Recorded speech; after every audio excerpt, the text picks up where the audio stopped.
And what makes it wild is how close this version of Hitler was to disappearing into history altogether and just, becoming another struggling artist. No one would have remembered his name. He'd be one of those sad almosts who never made it.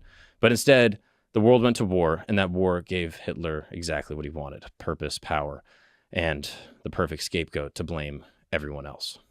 And this is where the story really, changes, because after this, he's not painting, he's not homeless, and he starts to really make his push to take over the world. Now, remember, this guy dodged the draft back in Austria, but the second Germany declares war, he's all the way in.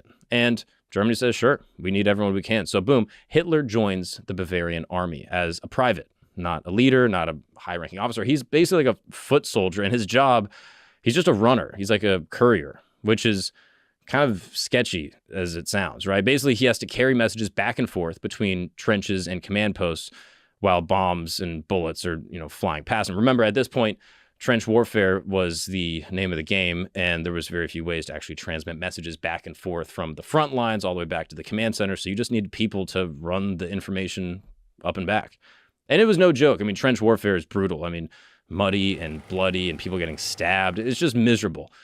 And Hitler, apparently he enjoyed the order, like the rules, the brotherhood. It was structure, and it was something that he could do, and he could be like a part of a system.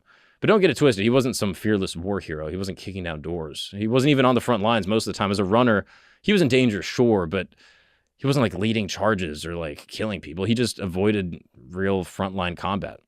Even other soldiers thought he was like kind of strange. Some accounts had him as kind of quiet, awkward, keeping to himself. He doesn't drink, didn't really talk to women.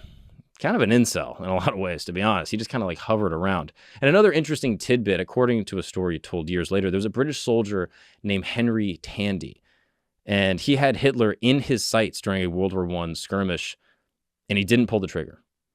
The story goes that Hitler, wounded and unarmed, stumbled into view, and Tandy let him live. Years later, when showed a photo of Hitler, Tandy allegedly said, "Yeah, that's the man I didn't shoot."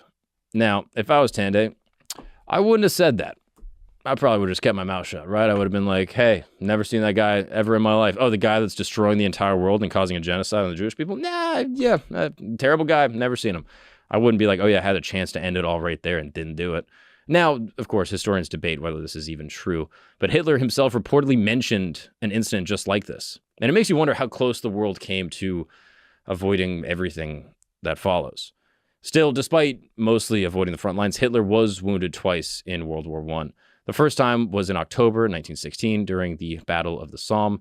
He was hit in the left thigh by a piece of British shrapnel and spent several months recovering in a hospital in Germany before returning to his unit. Then, October 1918, just weeks before the war ends, a mustard gas attack hit his regiment in Belgium, and Hitler was temporarily blinded and suffered severe eye irritation. Oh, poor Hitler.